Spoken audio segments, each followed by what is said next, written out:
Hello नमस्कार दोस्तों, आज के इस वीडियो में बात करने वाले ई रिक्शा का बिजनेस आप कैसे शुरू कर सकते हैं। अभी के समय में ई रिक्शा का डिमांड काफी तेजी से बढ़ा है। ई रिक्शा बैटरी वाली गाड़ी रहती है और इसमें पोल्यूशन नहीं होता है, आवाज भी नहीं करती, एकदम स्मूथ चलती है। शहर में ई रिक्शा का काफी तेजी से डिमांड है, तो आप इस बिजनेस को शुरू कर सकते हैं। दोस्तों बहुत ही अच्छा बिजनेस ऑप्शन है।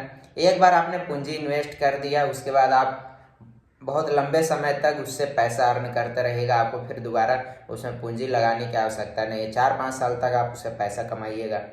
वन टाइम इन्वेस्टमेंट वाला बिजनेस भी आप इसे बोल सकते हैं। दोस्तों इस बिजनेस में कितना कमाई हो जाता है, कितना इन्वेस्टमेंट करना होगा, ज्यादा से ज्यादा कस्टमर आपके ई रिक्शा में कैसे बैठेंगे, A to Z इन्फॉर्मेशन आपको इस वीडियो में देने वाले हैं, तो वीडियो में एंड तक बने रहिए। दोस्तों आपके पास बजट है या फिर आप चाह रहे हैं कि मैं 2 ई रिक्शा ले लूं और आप ज़्यादा कमाई करने की चाह रहे हैं इस बिजनेस से, तो आप 2 ई रिक्शा के ऊपर जा सकते हैं। दोस्तों आपको एक ई रिक्शा को चलाना होगा या फिर आप किसी भी पर्सन को रख सकते हैं जो कि ई रिक्शा चलाएगा, दोनों ई रिक्शा को मैनेजमेंट करेगा।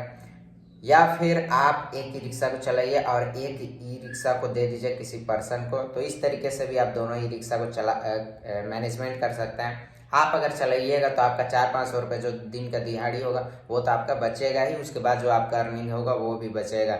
और अगर आप स्टाफ को देते हैं, किसी अदर पर्सन को देते हैं चलाने के लिए, तो उसको 400-500 रुपया 300-400 रुपया कम से कम तो वो लेगा ही। तो वो बजट, वो जो पैसा है वो आपको देना होगा उसे। और अगर आप खुद से कमाते हैं तो सारा पैसा जो है आपका खुद बचेगा। दोस्तों इस बिजनेस में कमाई कितना हो जाता है इसके विषय में बात कर लेते हैं। ई रिक्शा के बिजनेस में आप पर डे 1000 रुपये तक कमा सकते हैं। मैंने ई रिक्शा चलाने वालों से भी बात किया, वे बोलते हैं कि 1000 रुपये से 1500 रुपया तक कमाई हो जाता है। मतलब जो हिसाब से उनके पास कस्टमर आता है, जो हिसाब से लोकेशन होगा, उस हिसाब से आपका कमाई कम बेसी हो सकता है।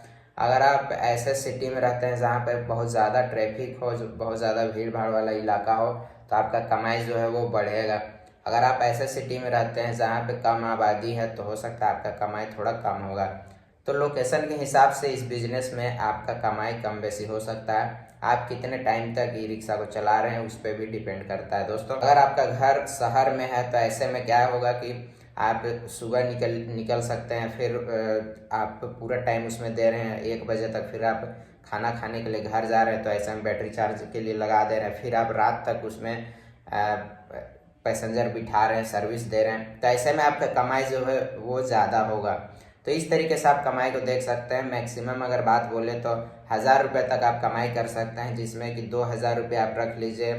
1 महीने का कुछ पार्ट्स वगैरह टूट गया या फिर कुछ मेंटेनेंस वगैरह के जो खर्चा आएगा वो 2000 रुपये आप रख लीजिए, ठीक है। और भी अदर खर्चा कुछ रख लीजिए, जैसे आप खाइएगा पिएगा या कुछ भी, तो वो 3000 रुपये रख लीजिए। मतलब कि 25,000 रुपये तक आप महीने का आसानी से इस बिजनेस से कमा सकते हैं। दोस्तों आप ई रिक्शा EMI पे भी परचेज कर सकते हैं। अगर आप लोन पे ले रहे हैं ई रिक्शा तो आपको किस्त बनवाना होगा, महीना दर महीना आपको पैसा देना होगा। अगर आपके पास कैश अमाउंट है तो आप कैश अमाउंट के थ्रू भी ले सकते हैं। 1 लाख, 1.5 लाख, 2 लाख इस तरीके का रेंज का ई रिक्शा आता है। आप यहाँ देख रहे होंगे ई रिक्शा का प्राइस। आप इंडिया मार्ट के वेबसाइट से भी खरीद सकते हैं। यहाँ पे बहुत सारे मैन्युफैक्चरर बैठे हुए हैं, डीलर बैठे हुए हैं जो ई रिक्शा प्रोवाइड कर देंगे। या फिर जो भी आप सिटी में रहते हैं वहाँ पे आपको ई रिक्शा का शोरूम मिल जाएगा, वहाँ से आप ई रिक्शा परचेज कर सकते हैं। दोस्तों बहुत अच्छा बिजनेस ऑप्शन है। तो आप किसी भी अदर पर्सन को ई रिक्शा दे रहे हैं भाड़े पे, तो ऐसे में आप एग्रीमेंट ही करवा लीजिए कि अगर ई रिक्शा तोड़ फोड़ के लाएगा भाई तो उसका भरपाई तुमको स्वयं करना होगा।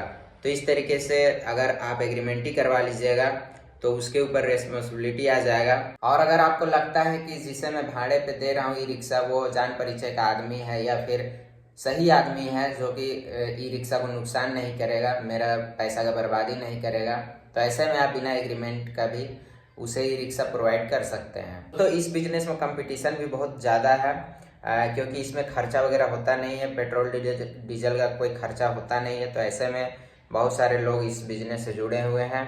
तो ऐसे में आपको कैसे ज़्यादा से ज़्यादा कस्टमर अपने ई रिक्शा तक लाना है, कैसे आप ज़्यादा से ज़्यादा कमाई कर सकते हैं, उसके विषय में बात करते हैं। जो बच्चे स्कूल जाते हैं और उनके पेरेंट्स के पास समय नहीं रहता कि वे उन्हें छोड़े फिर लाए, तो ऐसे में आप उनके गार्जियन से बात कर सकते हैं कि मैं आपके बच्चों को इस टाइम में घर पहुंचा दूंगा और छोड़ भी दूंगा।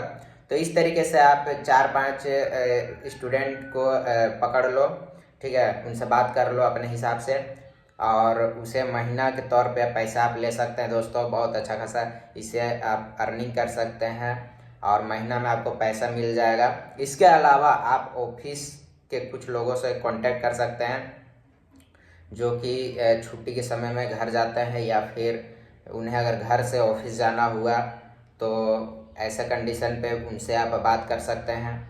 तो ऐसा करके आप ज़्यादा से ज़्यादा कस्टमर जोड़ सकते हैं दोस्तों। और जो आपका खाली समय बचता है उस खाली समय में आप अच्छा सा लोकेशन में रहिए, बस स्टैंड हो गया, रेलवे स्टेशन हो गया, एयरपोर्ट हो गया या फिर फेमस चौक चौराहा जहाँ से ज़्यादा पैसेंजर मिलेंगे, तो ऐसे लोकेशन में आप खड़ा रहिए या फिर पार्क वगैरह के गेट के पास आप खड़ा रहो, तो ऐसे में आपको ज़्यादा से ज़्यादा कस्टमर मिल सकता है। दोस्तों नेक्स्ट पॉइंट आता है कि एक बार चार्ज करने के बाद ई रिक्शा कितना किलोमीटर तक चलती है। दोस्तों कंपनी जो बोलती है कि 0 से लेकर 130 किलोमीटर तक चलता है, तो ऐसा नहीं है दोस्तों। कंपनी तो क्लेम करती है इतना, लेकिन उतना चलेगा नहीं। मान के चलिए 100 किलोमीटर का एरिया कवर करेगा। अब दोस्तों बात कर लेते हैं कि इस बिजनेस में कौन कौन सा लाइसेंस की आवश्यकता पड़ेगी। दोस्तों ई रिक्शा में लाइसेंस की आवश्यकता नहीं पड़ती है या फिर कोई भी पेपर वगैरह की, क्योंकि ये जो है हरा प्लेट का गाड़ी है, ये ग्रीन व्हीकल है, तो इसमें लाइसेंस की आवश्यकता नहीं पड़ती है। लेकिन आप एक बार नगर पालिका से बात कर सकते हैं कि मैं ई रिक्शा का बिजनेस स्टार्ट कर रहा हूँ, तो अगर उन्हें आपके नगर पालिका अगर कुछ रूल नियम अगर होगा आपके एरिया का तो वे समझा देंगे आपको, क्योंकि अलग अलग एरिया में अलग अलग कानून व्यवस्था रहता है। ये एक छोटी सी वीडियो ई रिक्शा के ऊपर। आई होप आपको ये वीडियो पसंद आया होगा। अगर ये वीडियो आपको पसंद आया तो वीडियो को लाइक कीजिएगा, चैनल को सब्सक्राइब कर दीजिएगा। Thank you so much watching this video. चलिए मिलते हैं नेक्स्ट वीडियो में, तब तक के लिए बाय, जय हिंद।